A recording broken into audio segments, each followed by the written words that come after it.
Le développement de personnages de Eren, c'est sûrement un des développements de personnages d'anime les mieux construits de l'histoire. En plus, il a un Sharingan.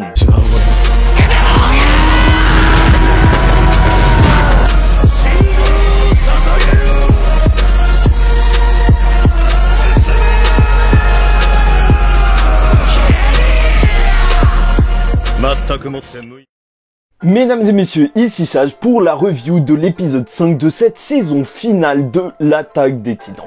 Donc déjà l'épisode il était superbement réalisé et en plus retrouver les bonnes vieilles OST qu'on aime tant, bah là ça marchait super bien.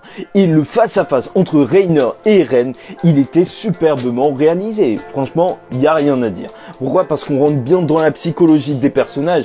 Tu vois que Reiner, vraiment dès le début, on nous met en contexte avec cette partie du flashback du personnage où on apprend que tout ce qu'il cherche, même lui, comme cet homme qui avait abandonné ses 3 enfants lorsque les titans ont attaqué, bah il cherche le pardon. Et oui, c'est sûr, ces événements ont été traumatisants pour le personnage de Reiner.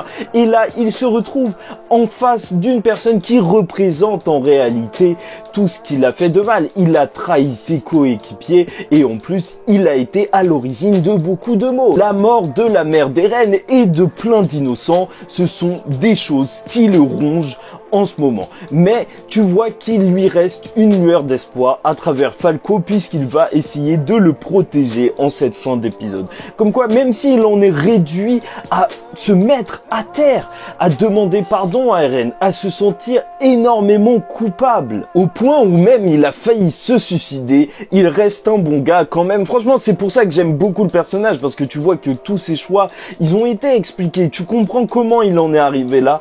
Mais il veut quand même essayer de sauver Falco, même s'il ne tient plus à sa vie. Et c'est vraiment dans cet épisode que tu comprends toute l'ampleur du flashback sur Reiner. Parce que oui, on pourrait dire que tout ça, ce n'est pas vraiment de sa faute et qu'il a été embrigadé dans tout ça, enrôlé dans tout ça. Sauf que au moment où lui, de par lui-même, il a décidé de vouloir continuer la mission par rapport à ses remords de pas être un vrai guerrier, bah là, il l'a choisi. Il a fait un choix et voilà, les répercussions maintenant, c'est sûr que c'est pas entièrement de sa faute, mais voilà, il se sent énormément coupable pour ça. Mais par contre, Falco, je suis désolé. Franchement, c'est peut-être le personnage qui fait le plus de peine à voir dans l'épisode. Parce que déjà, il essaye d'aider Monsieur Kruger. Tu vois que même Eren trouve que c'est un bon gars. Et bah, Reiner aussi, tout le monde trouve que c'est un bon petit. Sauf que lui, il va terminer, mais je sais pas comment il va terminer. C'est le plus gros traître de l'histoire. Malheureusement pour lui, c'est le mec qui a aidé Eren. Franchement, il ne le savait pas. Mais là, je sais pas comment même les mards pourront lui pardonner. Et quand tu dis que peut-être à la fin de l'épisode, il est peut-être mort, bah je sais pas, l'ending il prend tout son sens, il était au milieu de tout ça, au milieu de ce conflit entre ces deux personnages et c'est vraiment juste terrible.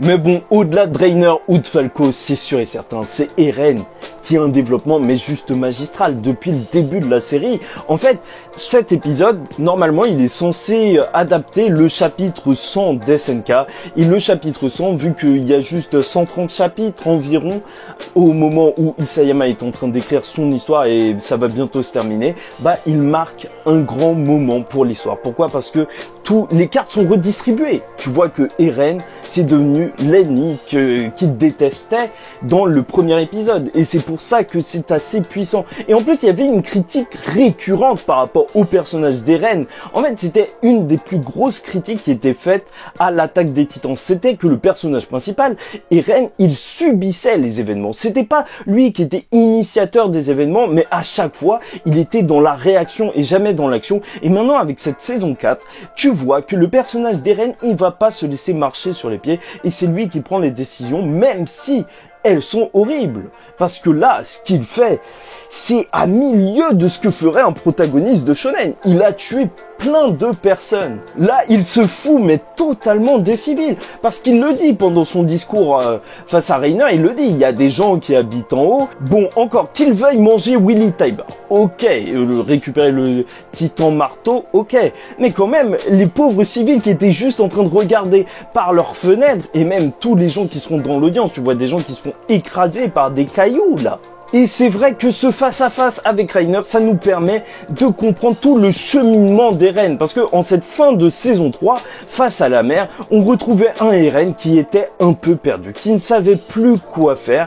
Et là, on retrouve le Eren déterminé. Il sait ce qu'il doit faire, même si c'est horrible. Et c'est pour ça que c'est fort, parce que il le dit à Reiner, il comprend. Maintenant, il a compris pourquoi Reiner a fait tout ça. Il a vu les gens, il les a côtoyés, les mares. Et il voit la situation dans laquelle ils sont. Il voit qu'il y a des gens bons et des gens mauvais. Mais voilà, ses ennemis ne peuvent pas tous être réduits à « vous êtes méchants ». Et le plus triste, c'est que même si il le comprend désormais, alors cela ne change rien. Il va faire la même chose que Reiner et attaquer ce peuple qui n'avait rien demandé. Bon, en vérité, le peuple n'a rien demandé, mais t'as tout ce qui se passe en parallèle avec la pièce de théâtre de Willy Tybur qui était vraiment juste excellente. Même s'il était juste en train de raconter une histoire, c'était tellement bien mis en scène, tu vois, avec le jeu de lumière, le jeu d'ombre et tout, avec les personnages sur la scène, que ça passait crème, ça passait crème. Mais est-ce que l'histoire était vraiment intéressante? Franchement, c'était intéressant de savoir la réalité de tout ça, mais est-ce que ça change quelque chose? Franchement, entre nous, ça ne change plus rien à ce niveau de l'histoire. Comme quoi, c'est fou, SNK. Tu te rends compte que même la vérité, tu t'en fous. Mais tu t'en fous carrément. Ça ne change rien. Là, il va y avoir la guerre, quoi qu'il arrive. Même si, en réalité, le roi, parce que t'as toute cette première partie où il y a la fausse histoire, où en fait, la famille Taiba et le héros d'Emma auraient défait le roi Fritz. Sauf qu'en réalité, c'est le roi Fritz qui a décidé de s'exiler parce qu'il a trouvé qu'il avait fait un peu trop de dingueries. Enfin, son peuple avait fait un peu trop n'importe quoi, donc il est parti vivre sa vie dans son petit paradis. Franchement, personnellement, je pense qu'il a un peu abusé parce que, ok, peut-être ton peuple, il a fait des dingueries et tout, mais les enfants qui naissent après, est-ce qu'ils peuvent être responsables de tout ça? Est-ce qu'on peut les tenir responsables de tout ça? Est-ce que le Eren, il devait être privé de sa liberté juste parce que ses ancêtres, je sais pas quand, bah, ils se sont transformés en titans et ils ont mené des guerres? Voilà, après, je sais que c'est même des débats qui peuvent être tenus par rapport à d'autres histoires en parallèle de notre vrai monde. Mais bon, on n'est pas là pour parler de ça, mais franchement, en plus, il y a un passage assez étrange parce que Willy Tybur, il dit qu'il ne veut pas mourir. Est-ce qu'il savait qu'il s'exposait au danger en faisant ce discours? Bah sûrement en fait. Sûrement qu'il savait que peut-être qu'il y aurait une attaque. Parce que tu vois Magat, le général d'Emar, qui est sur le toit d'un building avec des armes et tout, comme quoi je pense vraiment qu'ils avaient prévu qu'il y aurait un ennemi qui apparaîtrait peut-être et que Willy Tybur savait qu'il lui arriverait quelque chose. Franchement, retenez son nom parce que on ne verra plus, hein, vu comment il termine à la fin de cet épisode.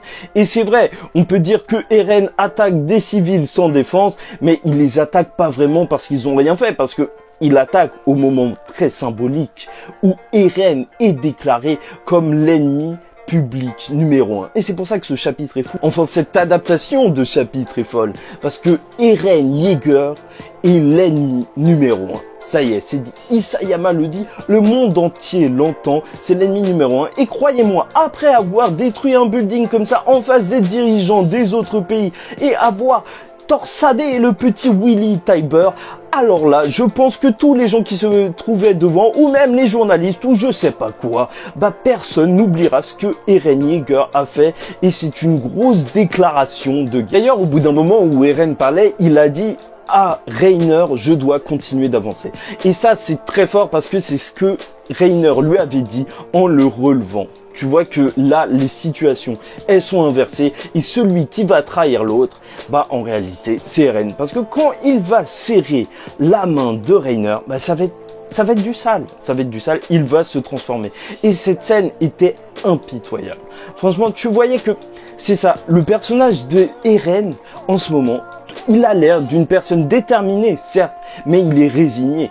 Il est résigné parce qu'il subit tout ça. Il subit tout ça et c'est sa réaction face au monde, à toute l'histoire de Shingeki no Kyojin. Il commençait comme un personnage de shonen classique qui voulait juste anéantir ses ennemis et maintenant il n'a plus du tout cette rage. Franchement, vous vous rendez compte à quel point on est parti loin. Normalement, avant, il aurait vu Reiner une nouvelle fois, il aurait été plein de seum et tout, il aurait crié comme d'habitude en fait. C'est ça notre bon vieux Eren. Mais non, Eren a énormément grandi et il se rend compte que Rainer était gentil. En fait, voilà, c'est beaucoup plus complexe que ça. Il est résigné. Cette guerre, il doit la mener. Enfin, personnellement, il pense qu'il doit la mener et c'est pour ça qu'il se transforme. Et franchement, ce ralenti, cette scène avec Rainer qui, en plus, ne pense pas à attaquer Eren, mais à protéger Falco, je trouve ça vraiment beau. Et d'après ce qu'on voit, Rainer, il est pas du tout en train de se transformer. Il essaye juste de protéger Falco. Et il a bien raison parce que s'il s'était transformé, alors c'était sûr, deux personnes qui se transforment en titan dans une petite salle comme ça, c'est sûr et certain que Falco serait mort. Donc on verra par la suite si il reste en vie. En tout cas, Falco, je pense qu'il restera en vie parce que sinon pourquoi l'avoir mis dans l'ending, sauf de montrer que c'est une grosse victime dans tout ça. Le parallèle est en tout cas nettement établi entre Rainer au début de la série et Eren maintenant qui va faire un carnage. Il manquerait juste plus que Eren mange la mère de Rainer. Alors là, si tu vois ça, franchement, non, ça ce serait vraiment juste méchant. Là, pour le coup, aucune logique. Mais on est à ça, on est à ça. Bon, Willy Tybur, c'est sûrement pas le titan marteau parce que déjà ce serait dommage de ne pas l'avoir vu. Et bah voilà, s'il savait qu'il allait peut-être être attaqué, bah je pense que ça aurait pas été lui qui aurait fait le discours. Et tu sais très bien que dans l'épisode précédent, il nous avait dit que ça pouvait être un membre de sa famille. On ne sait pas qui ça peut être, mais voilà, on les connaît pas personnellement, mais le titan marteau, sûrement qu'on le verra. Au niveau des intrigues secondaires, t'as Madame Azumabito, cette vieille femme asiatique, qui vient parler à Willy Tybur juste avant qu'il fasse son discours. Et c'est vraiment bizarre parce que on a beaucoup de focus sur elle, comme quoi peut-être elle pourrait être importante. Est-ce qu'elle a un lien avec les Ackerman? Parce que les Ackerman, ils ont tous plus ou moins du sang asiatique, d'après ce qu'on peut voir. Enfin, franchement, les yeux noirs, les cheveux noirs, la petite taille, je suis désolé, hein, je suis désolé. Mais voilà. En tout cas, elle a l'air importante. Et il y a un soldat aussi, petite scène de cet épisode, qui se révèle être très importante, qui a emmené Sig plus loin. Mais ça, je ne sais pas pourquoi pas dans le piège, parce que il a aussi emmené Pieck et Porco dans un piège. Bon, c'est un piège qui devrait les empêcher de combattre à ce moment-là. C'est vrai que Eren, tout seul déjà face à l'artillerie, ça risque d'être compliqué, et face au titan marteau, mais en plus, s'il y avait deux autres titans, ça aurait été chaud. Mais pourquoi Sig a été éloigné? De toute façon, je me dis que Sig, ce serait assez compliqué qu'il combatte dans cette zone. Parce que si sa spécialité, c'est de lancer des trucs, bah s'il le fait en plein quartier, ça risque de faire du sale, et je pense pas que ça va arriver. En tout cas, je pense que Eren n'est pas seul, et c'est sûr et certain puisqu'il a envoyé la lettre, enfin que Falco a envoyé la lettre, notre grand ami Falco. Et donc s'il y a un truc que vous devez attendre, et franchement il faut l'attendre, c'est les retrouvailles magnifiques, plein d'amour qu'il y aura entre Sig et Rivai. Rivai avait promis une chose à Erwin avant qu'il meure, c'était d'avoir Sig. Et croyez-moi, Rivai ne lâchera rien, j'en suis sûr et certain, et ça va faire du sale. Bon, j'ai très hâte de voir ce qui va se passer la semaine prochaine. Le développement des personnages est juste excellent, vraiment juste excellent, et ça hype de malade pour la semaine prochaine. J'ai plus rien à dire, Hésite pas à t'abonner si tu es fan de l'attaque des titans et que tu veux suivre les reviews, c'est assez cool, on est posé. En attendant la semaine prochaine et le prochain épisode qui a l'air d'arriver dans des mois, bah je te souhaite beaucoup de repos, que tout se passe bien pour toi, et je vous dis ciao tout le monde, paix sur vous.